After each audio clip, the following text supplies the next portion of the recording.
Esta es la manera en la que el ovocito es liberado del ovario y captado por las trompas de falopio para que ocurra la fecundación en el tercio distal. Podemos observar que este ovocito está rodeado por cierta cantidad de células foliculares o células del cúmulo que constituyen la corona radiada.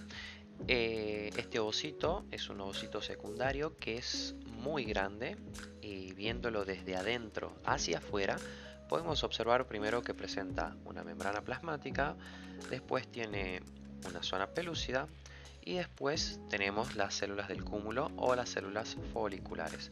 Eh, con respecto a las células del cúmulo, va a haber una sustancia que es el ácido hialurónico que se va a encontrar inmersa entre todas estas células.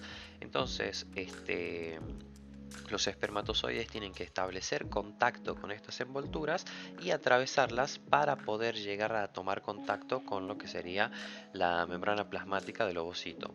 Para ello se van a valer tanto de los movimientos de hiperactivación como del uso de ciertas enzimas hidrolíticas, como ser la hialuronidasa y la acrosina. Estas enzimas se encuentran dentro del acrosoma, pero por ejemplo la hialuronidasa también se encuentra en la membrana plasmática de la cabeza del espermatozoide. Eh, Recordemos que el acrosoma era como una suerte de saco aplanado que se encontraba como en forma de casquete y que envolvía los 2/3 anteriores de la cabeza del espermatozoide.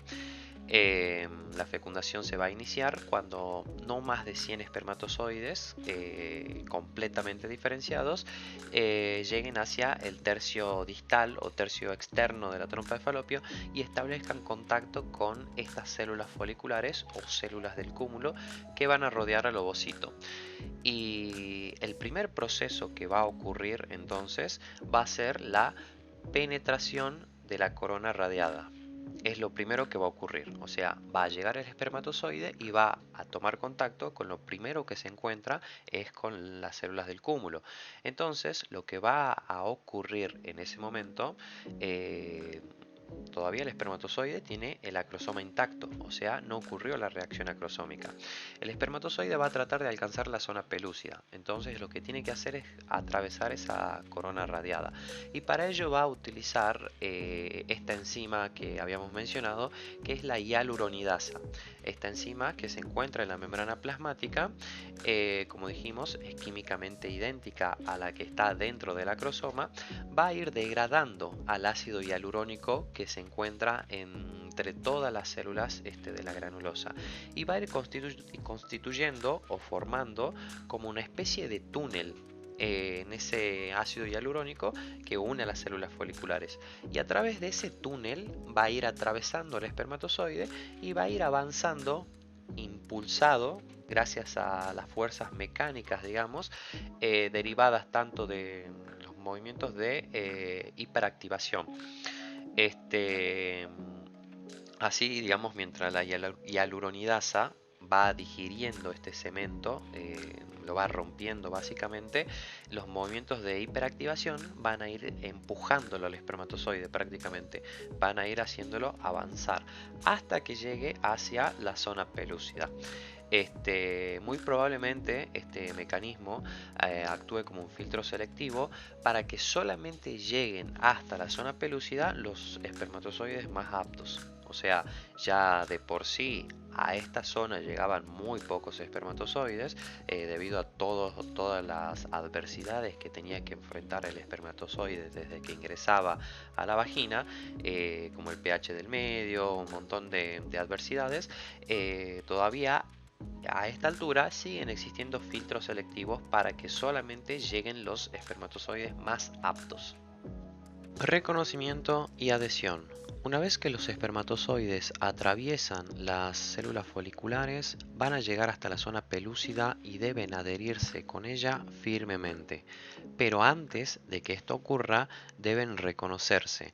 Y de esto va a depender de la presencia en la membrana plasmática de moléculas que van a interactuar con otras moléculas que van a estar en la zona pelúcida, es decir, moléculas de la membrana del espermatozoide con moléculas de la zona pelúcida.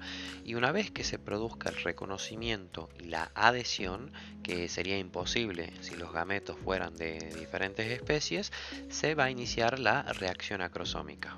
Reacción acrosómica.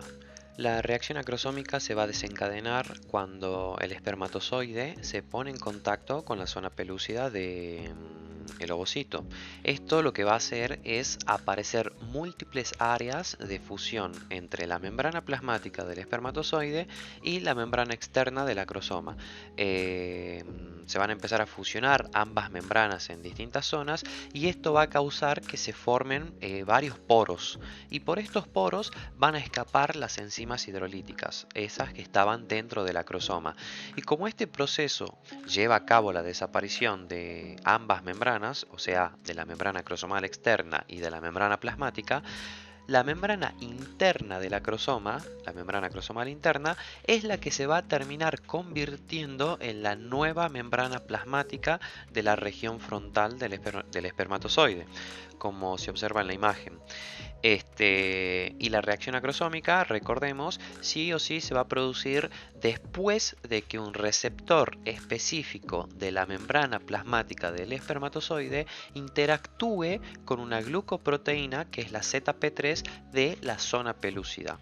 Esta reacción acrosómica va a hacer posible el desprendimiento de la corona radiada, el avance del espermatozoide a través de la zona pelúcida y la fusión entre sí de las membranas plasmáticas de ambos gametos.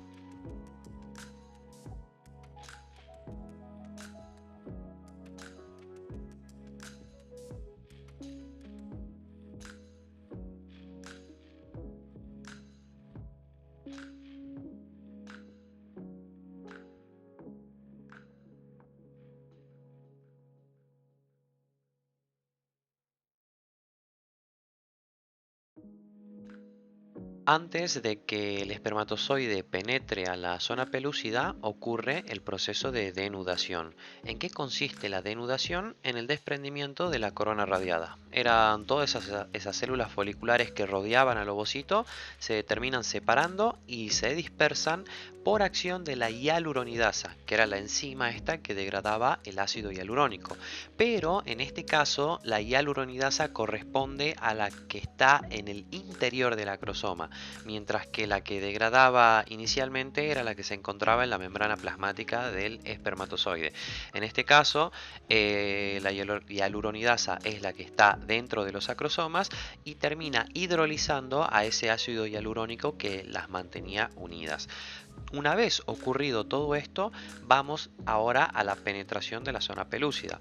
Recordemos que la membrana plasmática del espermatozoide y la membrana acrosómica externa habían desaparecido porque se habían fusionado, y la membrana acrosómica interna era la que había pasado a quedar expuesta, era la que estaba más expuesta hacia la superficie. Y esta membrana presenta un receptor que va a interactuar con la ZP2, con la glucoproteína ZP2 de la zona pelúcida.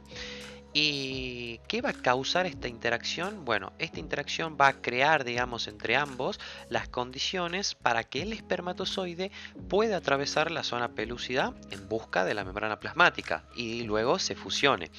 Y esto lo va a hacer gracias a la ayuda de la otra enzima, que era la enzima llamada acrosina, que es una enzima acrosómica que va a hidrolizar localmente la zona pelúcida y va a ir fabricando también como una suerte de túnel por donde va a ir avanzando el espermatozoide. Es similar, digamos, a lo que ocurre en la penetración de la corona radiada.